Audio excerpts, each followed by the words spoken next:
Friends, welcome to Bency vlog. இன்றைக்கி முந்திரி போட்டு மசாலா அரைச்சி மீன் குழம்பு நம்ம எப்படி செய்யுதுன்னு பார்க்க போகிறோம். இந்த பிளேட்டில் வச்சுருக்கிறது எல்லாமே நம்ம அரைச்சி எடுத்து வச்சுக்க போகிற மசாலா ஃப்ரெண்ட்ஸ். ஒரு 10 சின்ன வெங்காயம், 10 முந்திரி, ஒரு தக்காளி, ஒரு ஸ்பூன் மிளகாய்த்தூள், 4 பூண்டு, அரை ஸ்பூன் மிளகு. இதெல்லாம் நம்ம அரைச்சி எடுத்து வச்சுக்க போகிற மசாலா ஃப்ரெண்ட்ஸ். மசாலா ஆட் பண்ணும்போது இதெல்லாம் நம்ம சேர்த்துக்கலாம். தக்காளி வதக்கிட்டு அதுக்கப்புறம் பார்த்திங்கன்னா தாளிப்புக்காக ஒரு 10 சின்ன வெங்காயம், ஒரு 4-5 பூண்டு, ஒரு ஸ்பூன் வெந்தயம், அதுக்கப்புறம் 2 பச்சை மிளகா, 4 தக்காளி, கொஞ்சமாக கருவேப்பிலை. இதெல்லாம் நம்ம தாளிக்க எடுத்து வச்சுக்கலாம் ஃப்ரெண்ட்ஸ். குழம்பு தாளிக்கிறதுக்கு பாருங்கள், சின்ன வெங்காயம் இதை நம்ம நல்லா பொடிசாக அரிஞ்சு எடுத்து வச்சுக்கலாம். பூண்டு நல்லா இடித்து எடுத்து வச்சுக்கலாம். தக்காளியும் பொடிசாக கட் பண்ணிக்கலாம். இந்த மிளகாய் இருக்குங்களா, இந்த மிளகாயை நம்ம லைட்டாக கீறி வச்சுக்கலாம். இப்போது வெந்தயம், கடுகு இதெல்லாம் போட்டு கருவேப்பிலெல்லாம் போட்டு தாளிக்கிறதுக்கு இதை எடுத்து வச்சுருக்கோம். அப்புறம் மீன் பார்த்திங்கன்னா ஒரு 1 கிலோ ஜிலேபி மீன் எடுத்து மஞ்சள் தூள், கல்லுப்பு போட்டு உலுக்கி வச்சுட்டு அப்புறம் வாஷ் பண்ணி எடுத்து வச்சுருக்கேன். ஒரு லெமன் சைஸ் புளி எடுத்து ஊற வச்சுருக்கேன் ஃப்ரெண்ட்ஸ்.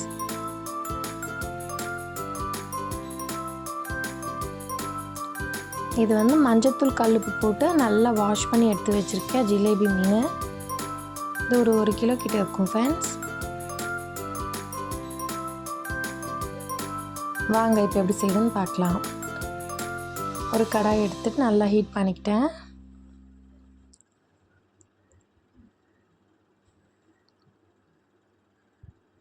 இதில் ஒரு 4 ஸ்பூன் கிட்ட எண்ணெய் ஊற்றிக்கிட்டேன்.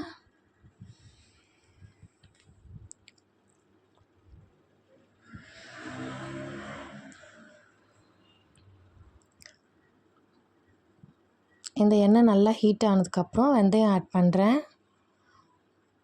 பாருங்கள், 1 ஸ்பூன் கிட்ட வெந்தயம் ஆட் பண்ணிக்கிறேன்.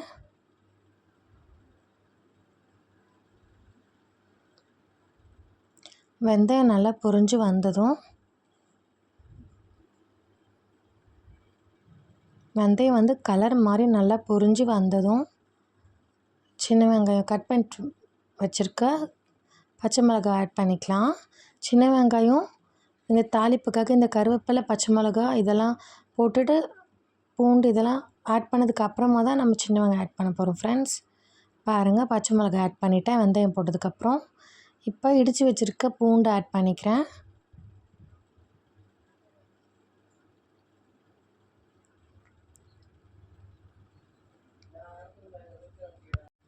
இப்போ கருவேப்பிலை ஆட் பண்ணிக்கிறேன்.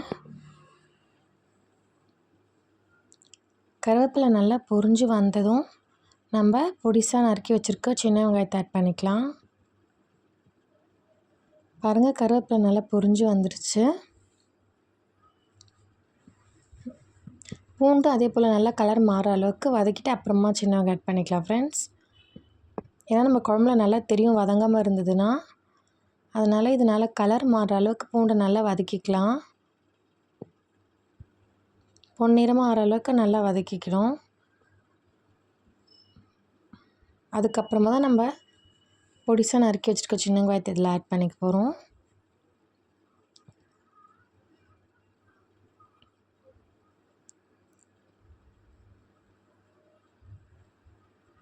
பாருங்கள் ஃப்ரெண்ட்ஸ், பூண்டு நல்லா வதங்கி கலர் மாறிடுச்சு பாருங்கள். நான் சிம்மில் வச்சு நல்லா வதக்கி விட்டுக்கிட்டேன். இப்போ நம்ம பொடிசாக கட் பண்ணி வச்சுருக்க அந்த 10 சின்ன வெங்காயத்தை இதில் ஆட் பண்ணிக்க போகிறோம். பாருங்கள், 10 சின்ன வெங்காயத்தை ஆட் பண்ணியாச்சு. இப்போ இது கலர் போகிற அளவுக்கு வெங்காயம் நல்லா பொன்னிறமாக ஆகிற அளவுக்கு நம்ம வதக்கி விட்டுகிட்டே இருக்கோம்.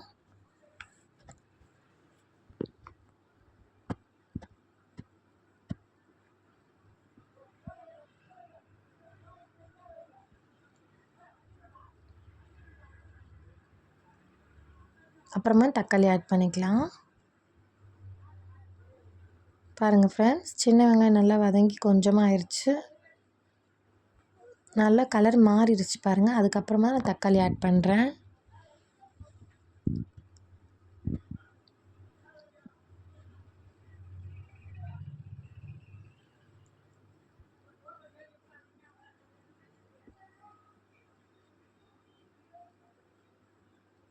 இந்த தக்காளி நல்லா வதங்கி கொஞ்சமாக ஆகட்டும்.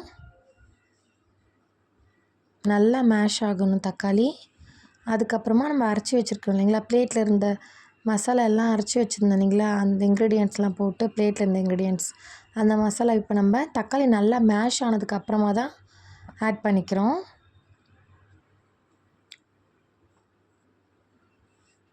தக்காளி பாருங்கள் நல்லா வதங்கி நம்ம சாப்பிடும்போது வாயில் எதுவும் எங்கேயும் மாட்டாத மாதிரி நல்லா மேஷ் ஆயிடுச்சு. இதுக்கப்புறமா தான் நம்ம அரைச்சி வச்சுருக்க மசாலா இதில் ஆட் பண்ணிக்கிறோம்.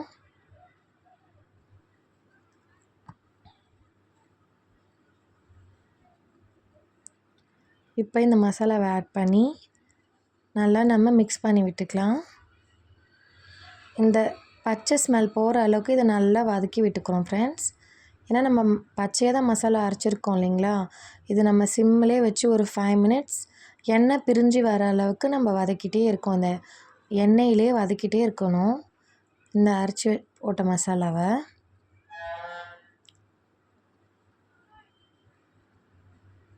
பாருங்கள் நல்லா எண்ணெயிலே வதக்கி விட்டுட்ருக்கேன். இது நல்லா எண்ணெய் பிரிஞ்சு வந்துருச்சு பாருங்கள். ஒரு 5 மினிட்ஸ் வதங்கி அப்புறமா தான் நான் புளிக்கரைசல் ஆட் பண்ணிக்கிறேன். ஆக்சுவலாக இது புளிக்கரைசல் இப்போ ஆட் பண்ணக்கூடாது ஃப்ரெண்ட்ஸ். இப்போ நான் அரைச்சி வச்ச மசாலா இதில் ஆட் பண்ணேன் இல்லைங்களா, அதில் நல்லா சிம்மில் வச்சு எண்ணெய் பிரிஞ்சு வந்ததுக்கப்புறமா 2 ஸ்பூன் மிளகாத்தூள் ஆட் பண்ணும் ஃப்ரெண்ட்ஸ். இதை நான் ஊற்றிட்டு ஆட் பண்ணுவேன். ஆனால் நான் உங்ககிட்ட சொல்லிக்கிறேன் முன்னாடியே, இப்போ தான் நம்ம ஆட் பண்ணோம். இதுக்கு முன்னாடி புளி தண்ணி ஆட் பண்ணுறதுக்கு முன்னாடியே நம்ம 2 ஸ்பூன் மிளகாத்தூள் ஆட் பண்ணிவிட்டு தான் இந்த புளி தண்ணியெல்லாம் ஊற்றுறோம். எப்போன்னு பார்த்திங்கன்னா நம்ம அரைச்சி வச்சுருக்க மசாலா இருக்குது இல்லைங்களா, அது வந்து நல்லா எண்ணெயில் நல்லா வதங்கி எண்ணெய்லாம் பிரிஞ்சு வந்ததுக்கப்புறமா மிளகாத்தூள் 2 ஸ்பூன் ஆட் பண்ணிக்கிட்டு அப்புறமா தான் நம்ம புளிக்கரைசல் தண்ணி ஆட் பண்ணுறேன். நான் அதை ஆட் பண்ண மறந்ததுனால இப்போ நான் புளிக்கரைசல் தண்ணி ஆட் பண்ணதுக்கப்புறமா பண்ணுறேன். ஆனால் நீங்கள் இப்படி பண்ணாதீங்க ஃப்ரெண்ட்ஸ். மசாலா அரைச்சி வச்சுருக்க மசாலா ஆட் பண்ணதுக்கப்புறமா தான் நீங்கள் இந்த மிளகாத்தூள் 2 ஸ்பூன் அந்த எண்ணெயில் ஆட் பண்ணி நல்லா வதக்கி விட்டுக்கணும்.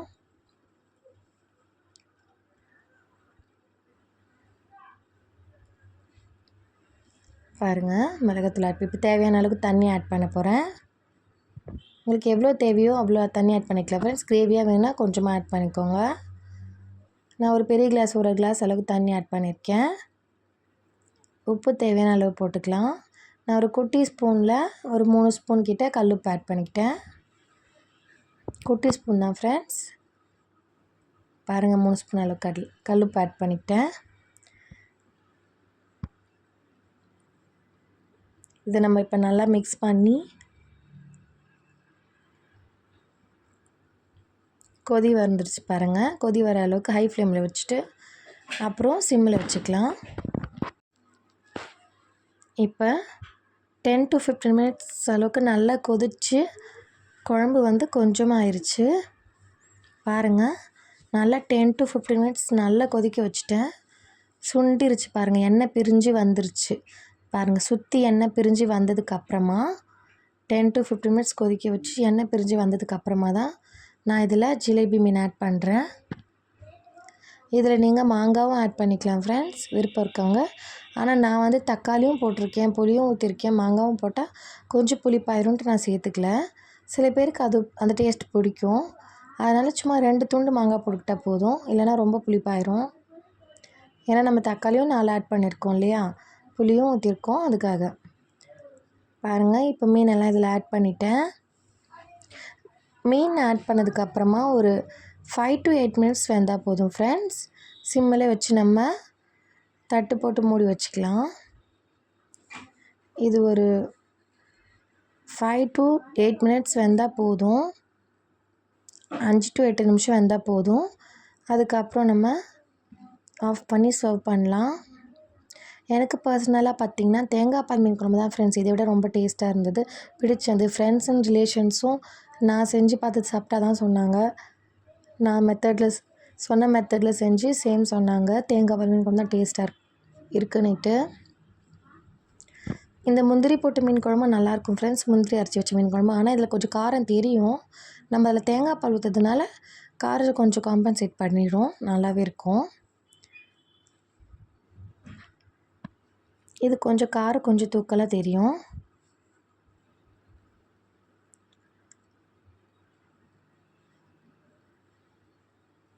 பாருங்கள், 10 to 15 மினிட்ஸ் வெந்ததுக்கு நல்லா சுண்டினதுக்கப்புறமா தான் மீன் போட்டிருக்கேன்.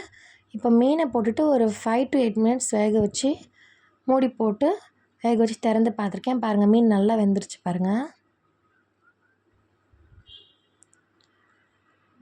மீன் நல்லா வெந்துருச்சு ஃப்ரெண்ட்ஸ். குழம்பு ரெடி ஆயிடுச்சு. இங்கே சாப்பாடு வடித்து வச்சுருக்கேன். சாப்பாடு ரெடி ஆயிடுச்சு. ஓகே, வாங்க ஃப்ரெண்ட்ஸ் சாப்பிடலாம். சப்ஸ்கிரைப் பண்ணுங்கள், ஷேர் பண்ணுங்கள், லைக் பண்ணுங்கள் ஃப்ரெண்ட்ஸ்.